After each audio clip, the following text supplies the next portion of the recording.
Hola a todos y bienvenidos a nuestra sexta clase de español a distancia. Hoy es jueves 2 de abril de 2020. Y pues vamos a hacer un rápido repaso de lo que teníais que hacer para hoy. Donc vous aviez pour aujourd'hui à savoir dire l'heure et à faire deux exercices donc, qui étaient en lien toujours avec ce qu'on a vu sur la séance précédente. Donc savoir dire l'heure. Je passe tout de suite à la correction de ces deux exercices.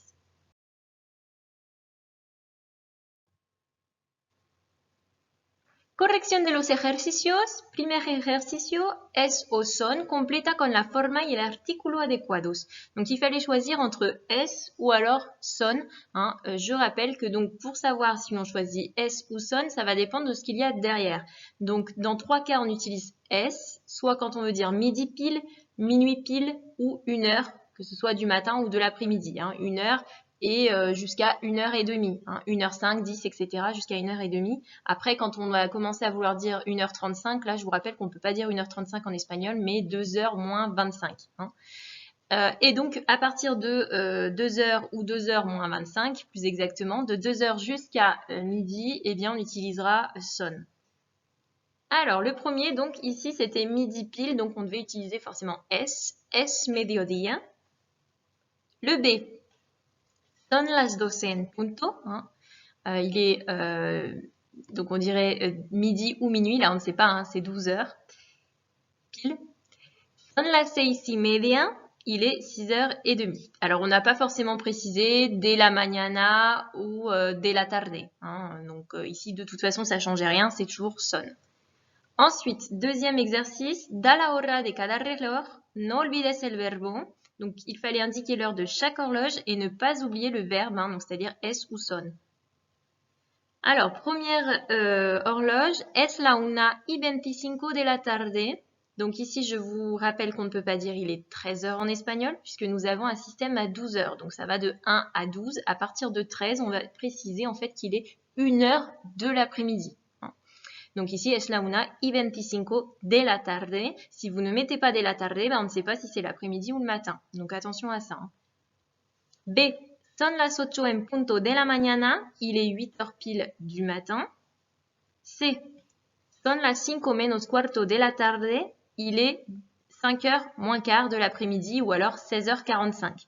Donc là aussi, je vous rappelle, quand on a moins quelque chose, en fait, en espagnol, on va calculer le temps qu'il manque pour arriver à l'heure suivante. Donc dès l'instant où vous allez basculer à 31, hein, je vous rappelle que 30, on dit immédiat, mais dès l'instant où on bascule à 31 et ce jusqu'à 59, on va calculer le temps qu'il manque. Donc ici, il manquait un quart d'heure pour arriver à 17h, ou alors 15 minutes. Hein. Donc on dirait en espagnol, son las 5 menos cuarto de la tarde. D, son las 7:30 de la mañana, il est donc 7h30 du matin. Voilà pour la correction des exercices. N'hésitez pas si vous avez des questions à me les faire remonter, soit par le NT, soit par le blog. Hein, je réponds, donc n'hésitez surtout pas. Con la lección del día. Vamos a terminar con la hora hoy a partir de algunos ejercicios y también una compréhension orale. Entonces empezamos con los ejercicios. Hein, donc je continue votre entraînement par rapport à l'heure. Hein, c'est vraiment la chose qu'il va falloir maîtriser dans cette séquence. Donc il y a deux exercices que l'on va faire, puis une compréhension orale. Primer ejercicio, escribe la hora. Donc là, on vous demande juste en fait d'écrire l'heure. Donc vous pouvez faire pause, faire l'exercice.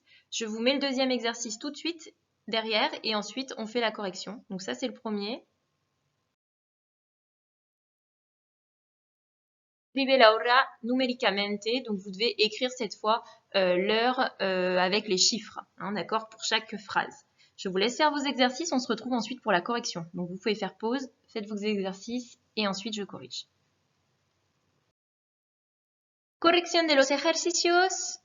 Donc j'ai rajouté des lettres pour chaque horloge pour que ce soit plus facile pour vous pour suivre la correction.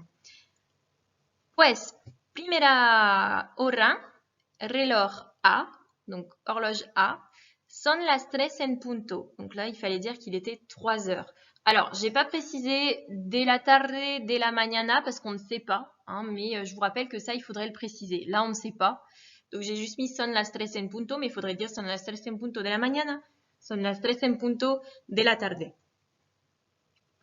Ensuite, B, son las 5 en punto. Donc là, il était 5 heures. Pareil, on ne sait pas si c'est le matin, l'après-midi, donc je n'ai rien mis, mais il faudrait l'indiquer.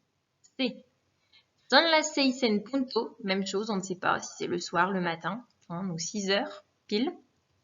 D, son las 9 en punto. Donc là, il est 9 heures, pile. Pareil, on préciserait de la noche, de la mañana, hein, bon là, on ne sait pas. E, son las 7 y 10. Donc, 7 y 10, 7h10, d'accord. Son las 10 menos 25, donc ici il est 10h moins 25. Alors on voit peut-être pas très bien, hein, la petite aiguille est entre le 9 et le 10, donc ça veut dire qu'il manque 25 minutes pour arriver à 10h. Donc pareil, hein, il faudrait à chaque fois pour chaque horloge repréciser soir, matin, après-midi. G. Son las 12, es mediodía, es medianoche. Donc là, il y avait plusieurs possibilités. Hein, donc il est 12h, il est midi ou il est minuit. Hein. Il faudrait rajouter son las 12 en punto, mais en punto n'est pas obligatoire non plus, hein, dans la mesure où vous avez déjà indiqué 12 et on comprend que c'est midi en fait. Hein. En punto, je répète, c'est juste pour dire pile. Par contre, on ne dirait pas es mediodía en punto, ça n'existe pas, ou es medianoche en punto non plus. Hein. Donc on utilise juste mediodía, medianoche. Hein. En fait, mediodía sous-entend déjà que c'est pile en fait, qu'il est midi pile. Et medianoche, c'est pareil, ça sous-entend que c'est minuit pile. Et la H, es la una menos cuarto. Donc ici, il fallait dire qu'il était 1h moins quart, c'est-à-dire il manque 15 minutes avant d'arriver à 1h. Pareil, on n'a pas précisé du matin, de l'après-midi, parce qu'on ne sait pas. Voilà, deuxième exercice.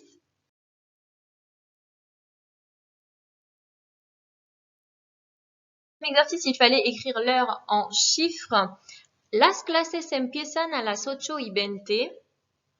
Donc les classes commencent, c'est le verbe empezar, hein, qui a une diphtongue. Ici, le E est devenu IE. Les classes commencent à 8h20. Alors, on ne vous a pas précisé, mais c'est logique, hein, ça ne va pas commencer à 20h20, donc c'est 8h20 le matin. Donc, 08, 2.20. Ensuite, los supermercados abren a las 10 en punto. Les supermarchés, ça vient du verbe abrir, abren, hein, c'est un verbe qui est régulier. Abren a las 10 en punto, ça veut dire les supermarchés ouvrent à 10h pile. Donc, pareil, c'est 10h du matin. Los supermercados cierran a las 9:30. Ici, c'est 21h30. Cerrar est un verbe à diphtongue, hein, le E est devenu IE, et signifie fermer. Donc ici, c'est pour dire les supermarchés ferment à 9h30, en l'occurrence tard le soir en Espagne. Hein. Ensuite, la película empieza a las 3:15. Le film commence à 3h15. Donc ici, 3:15, c'est 3h15 de l'après-midi, hein, c'est pas le matin. Ensuite, estudio de 8:20 hasta las 4:05. Ici, en fait, on vous donne un laps de temps, c'est-à-dire une plage horaire, hein, hasta signifiant jusqu'à. Donc, la phrase signifie j'étudie de 8h20 jusqu'à 4h05. Donc, 8h20, on suppose que c'est plutôt le matin, et 4h05 plutôt l'après-midi. La película termina a las 11:30. Le film termine à 11h30. On suppose que c'est le soir, donc 23h30. Me acuesto a las 9:30. Je me couche à 9h30. Acostarse, hein, si vous vous rappelez bien la leçon précédente avec la chanson, c'est donc se coucher. C'est un verbe à diphtongue, je rappelle, puisqu'il fait UE. Hein, le O est devenu UE. Acostarse, et en plus c'est un verbe pronominal puisqu'il se termine par SE. Donc ici on a mis le me devant. Hein. Donc je me couche, ça donne me acuesto. Me acuesto a las 9:30, 21h30. Me levanto a las 7:10. Donc on suppose que c'est plutôt le matin, on se lève à 7h10, d'accord. Donc levantarse est un verbe régulier qui par contre est un verbe aussi pronominal. Hein. Levantarse, il se termine par SE. Donc même chose que acostarse, on remettra bien devant le pronom réfléchi ici, mais puisqu'on est à la première personne. Dernière phrase, en Roma son las 2:15 y aquí son las 3:15.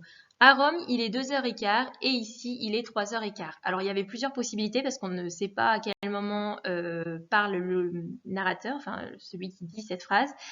Donc, vous pouviez dire 2h15, 3h15 du matin ou éventuellement 2h15 et 3h15 de l'après-midi. Voilà. pasamos a una comprensión oral que vais a escuchar en YouTube. Se titula ¿Qué hora es? Y la consigna es la siguiente: escucha la grabación y di qué hora es en cada lugar. Dibuja el reloj que corresponde a cada país. Donc, vous allez entendre une compréhension orale qui se trouve sur YouTube et vous allez me dire quelle est l'heure dans chaque lieu. Lugar, c'est lieu et cada, ça veut dire chaque. Ensuite, on vous demande de dessiner l'horloge, hein, vous pouvez mettre les chiffres comme on a fait sur l'exercice précédent, qui correspond à chaque pays. D'accord? País, c'est pays. Petite précision, en fait, il y a 5 lieux. Hein, là, il n'y a que 4 photos, mais il y a un lieu supplémentaire, donc à vous de voir lequel. Je vous mets en lien pour trouver le document. Hein, donc en bas de votre écran, vous avez le lien. Vous le trouvez dans la description sur YouTube et vous le trouvez également en suggestion. Donc si vous cliquez en haut à droite de votre écran, ça vous emmène directement sur la compréhension et vous pouvez l'écouter. Donc je vous laisse faire votre compréhension. Vous essayez de faire donc les 5 lieux en mettant à chaque fois quelle est l'heure dans chaque lieu évoqué, aussi bien en lettres qu'en chiffres. On se retrouve pour la correction. Alors, correction donc de la CO. En España son las 4:15 de la tarde. Donc, le premier lieu, c'était l'Espagne. On vous disait qu'il était 4h15 de l'après-midi. Hein, donc, 16h15. Después, en Canarias son las 9:15 de la noche. Donc, les îles Canaries, ici, étaient évoquées. Je vous mets une petite photo hein, pour vous montrer le lieu. Donc, les îles Canaries, hein, qui sont situées à l'ouest du Maroc, et qui appartiennent à l'Espagne, bien sûr. Donc, on vous disait, il est donc 9h moins quart de la nuit, donc 20h45. Ensuite, en México son las 6:30 de la mañana. Donc, au Mexique, il est 6h30 du matin, 6h30. Hein. Ensuite, en Bolivia son las 4:25 de la tarde. En Bolivie, il est donc 15h35, 4h moins 25 de l'après-midi. Et pour finir, en Cuba, es la 1:00. Alors, on dit juste à Cuba, il est 1h pile. On ne sait pas si c'est le matin ou l'après-midi. Donc, il y avait 2 possibilités au niveau des horloges. Hein. Donc, soit 1h, soit 13h. Voilà pour cette leçon. Donc, pour la prochaine fois, on va passer au devoir. Je vous demande de bien savoir dire l'heure et je vous propose pour vous entraîner un petit jeu qui sera mis sur le blog qui est El Juego del Parchís. Alors, El Juego del Parchís, c'est le jeu qui correspondrait au jeu des petits chevaux pour nous. Donc vous avez en fait vous pouvez jouer avec votre famille hein, si vous le souhaitez. Vous avez en fait à dire l'heure. Donc vous mettez les pions et puis vous faites le tour. Et donc comme pour les petits chevaux, alors c'est pas autant de cases hein, que pour les petits chevaux, c'est un petit peu simplifié. Vous avez à rentrer vos petits chevaux et aller jusqu'à la coupe en fait. Hein. Alors au niveau des phrases qui sont notées, vous avez par exemple juega otra vez qui veut dire joue à nouveau, hein, donc rejouer, hein, vous relancez votre dé. Et vuelve 5 casillas qui veut dire donc reculer de 5 cases. Donc voilà pour ce qui est noté. Donc après, il faut juste savoir dire l'heure en lettres, hein, enfin à l'oral. Donc essayez de vous entraîner, n'hésitez pas, vous avez aussi Quizlet. Je vous rappelle également que pour jeudi 9 avril, vous avez un travail évalué à me rendre sur l'ENT. Le sujet a déjà été donné dans le cours numéro 4. Hein, vous pouvez regarder sur le blog. Et puis, je l'ai mis aussi sur l'ENT. Donc, il y avait 3 exercices à faire. Donc, attention parce que donc, moi, j'attends absolument les copies jeudi 9. Hein, donc, à vous de bien me les envoyer. Et n'hésitez pas si vous avez des questions d'ici là. Je vous laisse le jeu en plein écran. Il sera aussi mis sur le blog. Le jeu en question. Os digo hasta la semana próxima y buen fin de semana.